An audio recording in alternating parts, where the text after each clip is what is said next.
Hello and welcome to another battle report. So I'm up against the Ogres again, playing the Demons of Khorne. Similar list, led by a Bloodthirster, got two lesser gifts. Quite like the lesser gift table, I don't think they're bad at all for 25 points, so hopefully we can try not to roll a 1 on that table, which is the worst one. We've got a Herald of Khorne. Now, I tend not to have that much success with Heralds of Khorne. I think they're way overcosted. But I'm giving him a go because I want to try and change the list up a bit. You know, just bit by bit, each game, try something new, try out a slightly different strategy because I want to try and find a second list that works well with the Demons of Khorne, which I'm yet to find yet. Anyway, he comes in around 250 points because he's got Hatred Locust and he's got a lesser gift himself.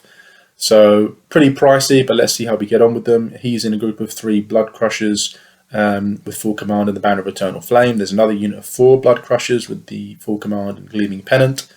We've got the big brick of 42 Blood Letters, full command, Banner of Swiftness, 6 Furies, 6 Flesh Hounds, 2 Skull Cannon. Again, a bit apprehensive to be playing the Ogres with my Demons. I don't think it's a particularly good matchup for me, because obviously I don't get my Killing Blow because they're all monstrous infantry. I don't get my Stomps either. I don't get my Fear. So a lot of my special rules I don't get to use against them. And of course, I've got 2 Skull Cannons and he's got 2 Iron Blasters. So I almost didn't bring this list to this game because I thought, I knew that Scott had a couple of Iron Blasters in his Ogres. And, you know, nobody wants a game that's just about, whose cannons misfire and whose cannons land a good hit. And hopefully the game won't be decided by whose cannons do best. But obviously there are quite a lot of, not just that, but other similarities to our armies as well. They're both quite fast. They've both got the, he's got monstrous infantry, I've got the monstrous cavalry, and several smaller units. The only wild cards, of course, is that I've got the big flying Bloodthirster, and the Ogres have got magic. They've got that Slaughtermaster. And all the augment spells that he can buff his units with. So let's see how we get on. So you might be familiar with the Ogre list if you saw a previous battle report with them in. We've got a Slaughtermaster level 4 on the Northern Greatmoor. We've got a Firebelly level 1, I think, the Bruiser BSB, 6 Iron Guts, 6 Balls with hand weapon and shield, Iron Fist, 4 balls with the 2 hand weapons, 3 Mournfang Cavalry, I think they've got full command as well, I can't remember, 2 Iron Blasters, and then 2 packs of Sabertusk. I think there's 6 Sabertusk and a Hunter, or 5 Sabertusk and a Hunter in each of those units. So here we are all deployed for a battle line scenario. It's lovely to see 2 fully painted armies spread out wide on the tabletop, ready to clash in the middle. On my lesser gifts, I roll pretty badly. I think it's a 1 and a 5. So I've got the Strength 2 Breath Weapon and the one that you can increase the characteristic by 1 point for every character you kill, which is not very good. So I swapped that for the Sword of Swift Slaying, or Axe of Swift Slaying, I suppose, for the Bloodthirster. It's got Always Strikes First, and I keep the Strength 2 Breath Weapon. Let's see if that will come in handy. It's no armor saves allowed, but obviously it's still Strength 2 against Ogres. And the Herald with the Hatred Locust rolls a 1 as well. So terrible rolling on the gifts. And he chooses the +1 attack sword of battle, I think it's called. Because, of course, he's happy to give up the Killing Blow because he won't be able to use it anyway. And the Slaughtermaster rolls up Toothcracker, Troll Guts, the Maw, and the signature, the Stubborn Spell, and Fireball on the Firebelly. So the Ogres deploy with the big bus of Troll Guts and the characters fairly central. The Mournfang are on the left side, or their right side, along with another pack of Sabertusk, you can see.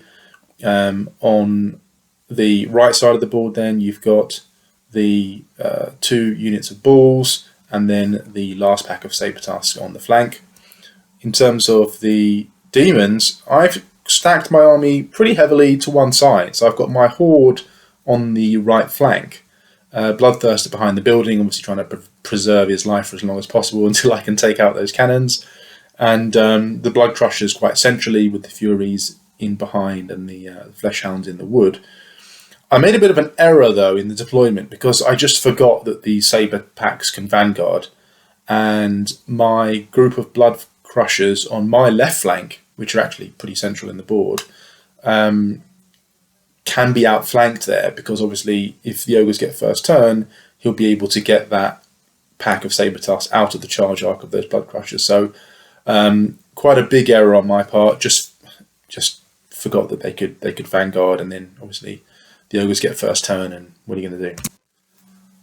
So the cats vanguard, and then the ogres get first turn, and just everything surges forward as you would expect.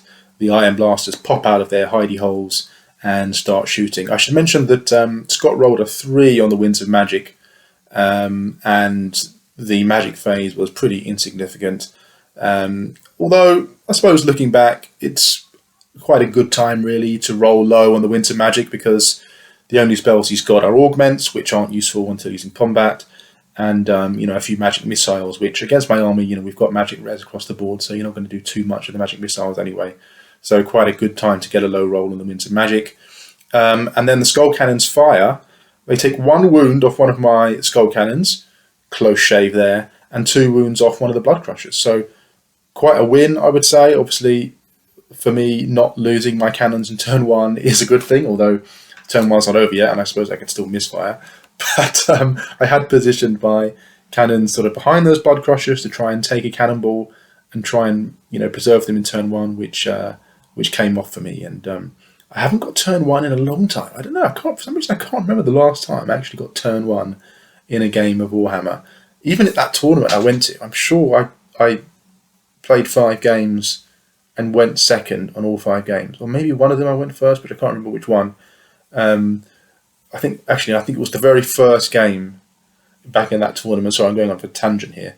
But on the meeting engagement where the enemy has to roll a 6 to get first turn. So obviously but when it comes to actual dice off, I don't think I've got first turn in a long time. I can't remember.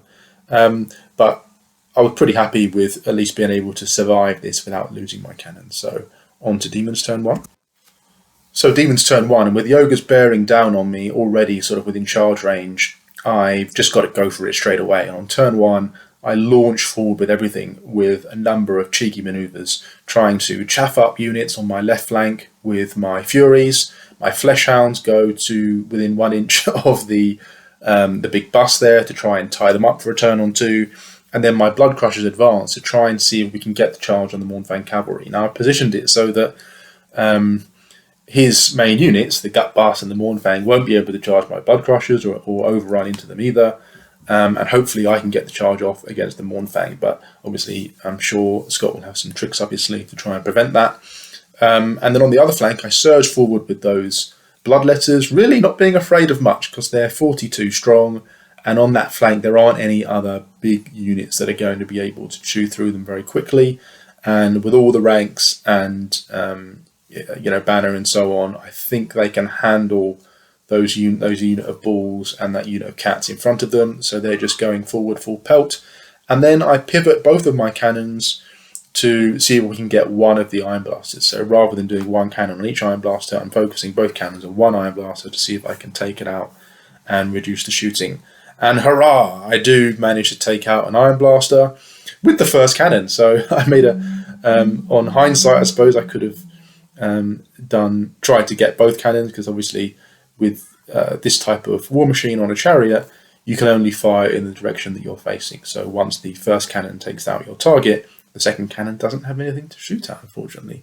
But nothing to complain really with the first turn, because I take out 1 cannon and I move up my units to engage the ogre straight away. I think for the Winds of Magic I rolled the Tzeentch one, which was just nonsense really. Just Tzeentch made an appearance and didn't kill anything. So Ogres turn 2, and already they get off 5 charges on the start of turn 2. We've got on the left to right then, Sabertusk going into the Furies. He chooses to go into the Furies with the Iron Blaster, because the Iron Blaster will actually get into the flank of those Furies and just mow them down. And he backs up with the Mournfang Cavalry, as I'm used to now, these more cowardly Mournfang Cavalry. and positions the Mournfang in such a way so that if I go into the front of that Iron Blaster, those Mournfangs will get the jump on the Blood Crushers instead. The Gut Bus goes into the Flesh Hounds as expected. It would be good just to have Furies there instead of the Flesh Hounds, just to use as cheap chaff, but who knows, those Flesh Hounds might survive. And the Bulls and Sabertusk both go into the Bloodletters. Now, I'm not sure how that combat's going to go. There's a good chance I could win it, even though I'm taking the charge from 2 of those units, simply because, you know, I've got a ward save and I'm a massive unit. So we'll see how that goes. But 5 big charges straight off the bat. And as expected, the Furies die quite quickly. The Iron Blaster gets quite a big overrun to my favour, I would say, because now the Blood Crushers are in the flank of that Iron Blaster for Daemons turn 2. One of the Flesh Hounds survives the onslaught from the big bus of Ogres, even after the the crumble test that I do, and there's one last Flesh Hound sitting there on 1 wound. Not sure if that's a good thing or a bad thing, actually, because it depends sort of, because if he kills that Flesh Hound on my turn, he then might have another, gives him more time to think about where he's going to position his Gut Bus, but we'll see. And the Bloodletters do extremely well, and as I said, they take the charge from these 2 units, do a bunch of wounds, win combat, and pursue the 2 units of Ogres. They don't catch either of those units, but those Bloodletters are up and away on the right-hand side of the board. So Daemons turn 2, and the Herald leading that unit of Blood Crushers are licking their lips, seeing that Iron Blaster come into their sight. And of course, being able to charge that Iron Blaster kind of releases my Bloodthirster, because the 1 remaining cannon is engaged in combat now. It looks quite good at this point in time for the Daemons, because the Herald, of course, with the Hatred Locust and his Blood Crushers are in the side of that Iron Blaster. They've got flaming attacks as well. They should be able to overrun if they roll sort of I don't know what it is, like a 7 or 8 or something on their overrun, to get into that Mournfang cavalry. And of course, they've got flaming attacks, so even if Scott manages to get off the regen on his turn, that won't help him this time around. So looking good on that flank. The Bloodletters reposition a bit. I would have liked to charge those Ogres right in front of me, but of course, because of the terrain, those Ogres would just flee through that gap anyway, and my horde would just get stuck on that impassable terrain. So a little bit annoying. Those 2 units there got away, and they'll probably rally next turn. I won't get the points for them just yet. But the Bloodthirster, of course, now there's no cannons on the field, just swoops in a big 20-inch fly. It's just standing just in front of my Bloodletters there, ready to charge something next turn. However, a massive wild card enters the game because I roll an 8 on the Winds of Magic, which is the worst one for my army, because that's the Slanesh one, and of course that affects all Khorne units. And of course I roll a 6 for the Bloodthirster, and then I roll a 14 on 3d6. I couldn't believe it. I mean, it is the chances are very slim, right? You've got to roll an 8 on that 2d6 for Winds of Magic, then you've got to roll a 6 on the Bloodthirster, and then it's a leadership test on 3d6 added together, and you lose a wound for every point you fail by, which is really harsh. He's only leadership 9. I roll a 14, so that's 5 wounds. He's only got 5 wounds. I roll my ward saves, and I pass only 1 ward save. So immediately, as soon as the Bloodthirster is released, as soon as those cannons are taken care of, the Bloodthirster comes out, Slanesh comes down from nowhere, and brings him down to 1 wound. So just horrendous luck on my part there. But what are you going to do? That's chaos, isn't it? Don't play chaos if you're not prepared for a bit of chaos. And the cannons as well, both try and shoot that Mournfang cavalry, soften them up a bit. One of them misfires and is destroyed, and the other one misses the target. So from what looked like a really good point in the game for me after the movement phase, then descended into putting my Bloodthirster down onto 1 wound and losing one of my skull cannons. So yeah, horrendous turn 2 for the Demons, at least up into the close combat phase. In the combat phase, though, the Blood Crushers smash through that Iron Blaster, which they were fortunate to do in the end, actually, because that Iron Blaster is pretty tough and it's got like 5 wounds or something. But they do get through it, and they do make that overrun into the Mournfang Cavalry. So pretty pleased by how the close combat phase went. And as I said, those Blood Crushers charging into those Mournfang, with their hatred and their flaming banner, they should be able to take them out, or at least force them to lose combat quite heavily. So on to turn 3.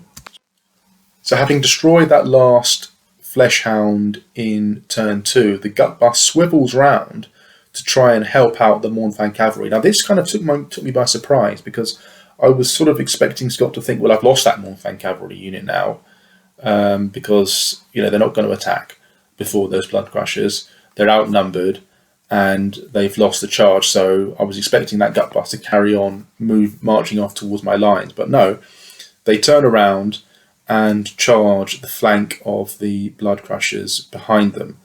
And he also gets off the +1 toughness buff as well, so he's really going all in. And of course, I suppose it's a good opportunity to destroy that Blood Crusher unit, so fair play. But I should have kind of thought about that a bit more, because obviously I don't want to engage that big Gutbust anyway. So any unit I'm throwing at it, I'm kind of sacrificing. So I didn't really have anything other than a Skull Cannon, I suppose, to go in and try and tie up that Ogre unit for another turn. However, it did happen in the last game against these Ogres. They sort of marched up to the middle of the table and then ended up sort of backing off and staying in their own half. And now it looks like I'm going to lose that Blood Crushers unit, although I think I can still take out that Mournfang Cavalry unit, which of course is what happens in the close combat phase. So obviously before that, he rallies with a few units. The Ogre Bulls... Actually, the Ogre Bulls don't rally. They carry on. I think they roll a 3 or something for their flee distance, so they just flee a little bit. Those other Sable Tusks, which you can't see because they're in the top right behind that terrain, rally, and we go on to the close combat. And as you can imagine, those Blood Crushers smashing into that Mournfang Cavalry take out 2 of them and leave the last one on 1 or 2 wounds. However, the Gutbust coming into the flank, destroys those Blood Crushers as well. So it's a big mess, and the Blood Crushers all get destroyed, and I think there's just 1 Mournfang Cavalry left at the end of it. So at the start of Demons turn 3 then, the battle lines are kind of been redrawn east to west there, as the Demons are victorious on my right flank and the Ogres are victorious on my left flank. And so, as you can see, the battle lines are sort of redrawn side to side. What happens? So I move my Skull Cannon further away from that pack of Saber Tusks to try and make that charge distance a bit longer. I don't charge those fleeing Ogres again, which in hindsight was a mistake. I'm sort of trying to move up to keep my battle lines, to keep a battle line so that my units are in a sort of line, so that, if 1 Ogre unit charges in, then I can get a flank charge on them. And I'm more concerned about that than trying to deal with this small unit of fleeing Ogres. The Winds of Magic, I roll -1 ward save, obviously. And the Bloodthirster just moves up to the backboard edge there, out of charge arc of everything, and sort of ready to come in. He's only on 1 wound, so he's pretty ineffective now, unless I can get him into a very favourable combat where I know he's going to win it. So Ogre's turn 4, the Bulls charge into the front of the Bloodletters. The other group of Bulls rally. The Saber Tusks also rally and come round that building. The Saber Tusks in the bottom of the picture fail their charge against the Skull Cannon, luckily for me, and we go on to Magic. Ogres roll a very high roll for the Winds of Magic, like a 10 or something. Very good for them. And it's about time, because they've been having some bad rolls for the Winds of Magic, as have the Demons, of course, on the first few turns. And so in come the spell. So I managed to dispel the Stubborn spell, because obviously my Blood Crushers have got a cheeky flank charge against those Ogre Balls should the combat continue, and I don't want them being stubborn when that happens. So I managed to dispel that. But of course, he gets off the +1 toughness and he gets off the regen. So there's some seriously buffed up unit of Bulls now. And I can't remember whether he wins combat or whether he loses and they pass their leadership check. But either way, it's a stalemate there on the close combat phase, and the balls stick. So, Demons turn 4. Now, what to do with the Bloodthirster? He's on the back of the board there. He's got several different targets he could possibly charge. But, of course, on only 1 wounds, he better kill what he charges first. Otherwise, some attacks can come back into him and kill him outright. So, in the end, he goes for that solitary Mournfang cavalry unit. There's only 1 of them left. And, fortunately, he has his breath weapon. And it's only strength 2, but of course it's no armor saves allowed, and he gets a wound off with the breath weapon, and he actually needed it as well, because with all his attacks, 6 attacks, 3s re-rolling, and then 2s, he still only gets a couple of wounds from his attacks, so he manages to fluff them up, and he actually needed that breath weapon to get that last wound off the Mournfang, so he wins that combat. The Blood Crushers go into the flank of that buffed up unit of bulls. The buffs won't save them now, they've got those Blood Crushers in the flank. And we destroy that unit, and we choose to flee. We choose to pursue, rather, with both of our units. But the bulls get away again, and it's annoying because I've won several combats now, and each time the ogres manage to flee and get away. And on hindsight, of course, I should have reformed with my bloodletters to face the ogre bulls behind them. But I guess I was just so worried about this this gut bus being able to come into my blood crushers and just go destroy them, go straight through them, and then hit my horde of bloodletters. It's not looking too good, I should say. Even though I've won a couple of combats in turn 4 just now, it's not looking too good for the demons, because obviously this gut bus now is in a quite central position, able to charge me on turn 5. So let's see what happens.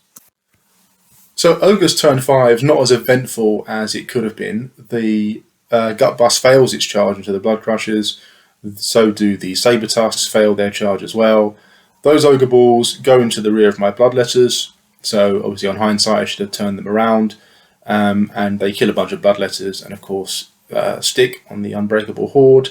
And that's all that happens, really. So there's a big magic phase as well, of course, and he gets a couple of buffs off again. I think it's the toughness and the regen, I can't remember now. And we go on to Demons turn 5.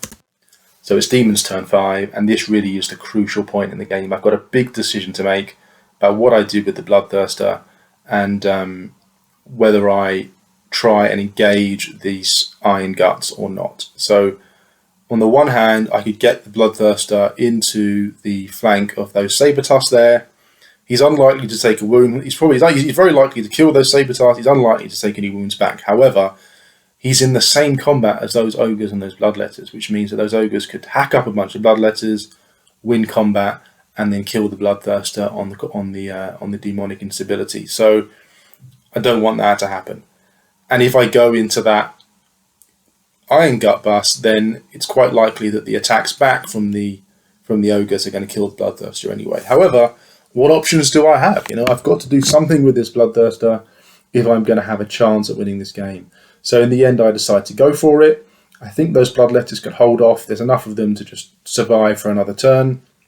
Let's see if they can survive to the end of the game and keep their points. The Blood Crushers decide to go into those 2 ogre balls to see if they can, they should be able to blow through them. They are buffed up. They do have regen on them. But I think with the 4 Blood Crushers, they should be able to destroy them and overrun into the Iron Guts and help out the Bloodthirster. So the Bloodthirster goes in by himself into the side of those Iron Guts. And of course, if those Blood Crushers don't make it into combat, the Bloodthirster is dead.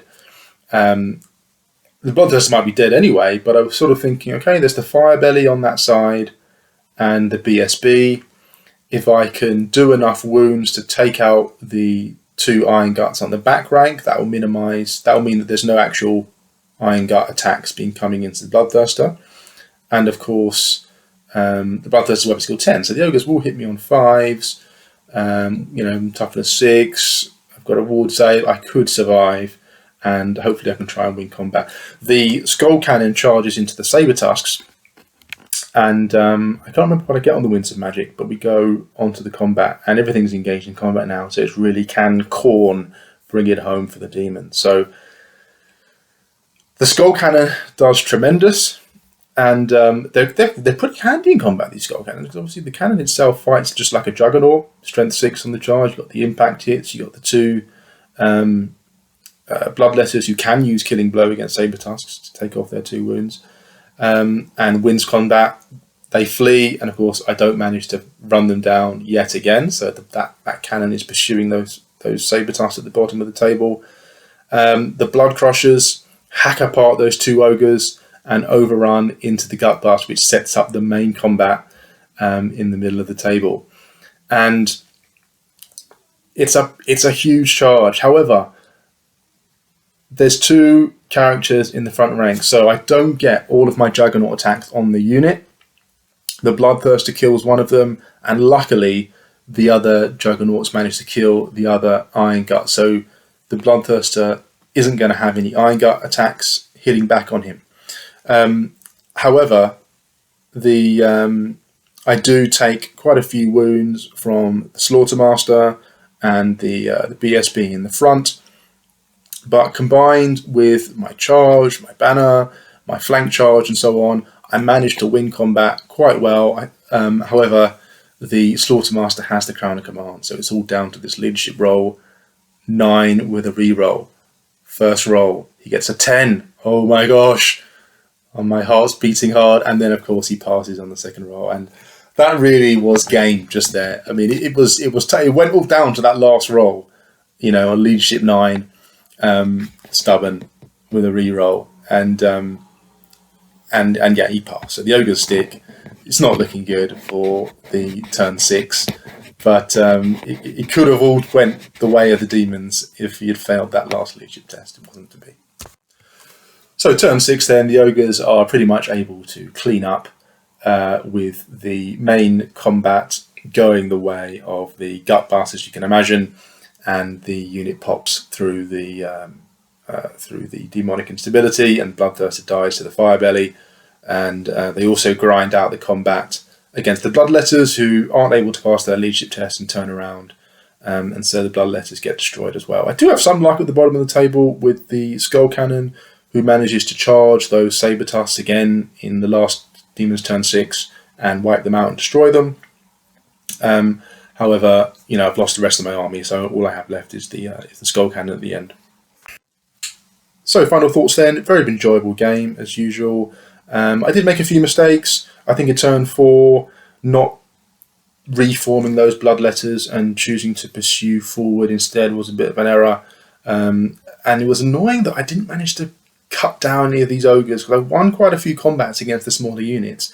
But because they managed to flee, get away, rally again and come back into the fight, that was quite pivotal in the end about taking out that big Bloodletter unit. The combats were going okay. I think the Ogres were rolling quite badly in a few of them, and they couldn't get those to hit rolls. And I actually, you know, had quite a few favourable combats my way, and I won quite a few combats in the game, but just didn't have enough left to take on that big unit. And that's really the main challenge for my Demons, is that they don't have a big Death Star unit, right? It's a sort of multiple small units army. Obviously, I've got the big unit of Bloodletters, but Bloodletters aren't that handy. It's not really a Death Star. And when you're coming up against those big unit of Iron Guts with the characters in it, with the Crown of Command, and all the rest of it, you've really got to have a lot left to get a big combat charge, big combo charge, and really to take out that main unit. In fact, it may even be a better strategy to try and avoid that big unit. But then, you know, I needed more chaff in the list to try and keep it busy. Perhaps I could have even backed off on turn 1 instead of going forward with everything and trying to you know, get those charges off early. It's always hard to do that when you've got a Khorne Demons army and back off. What are you doing? But perhaps that would have been better. But it's never a good matchup. As I said at the beginning, don't have my Killing Blow, don't have my Stomps, and once he gets 1 or 2 of those augment spells off, be it the Stubborn or the Toughness or the Regen or whatever, then I find myself losing those combats quite a lot. But very enjoyable, as I said. Hope you guys enjoyed it too. Like, subscribe, comment and all that good stuff. and see you guys next time. Goodbye.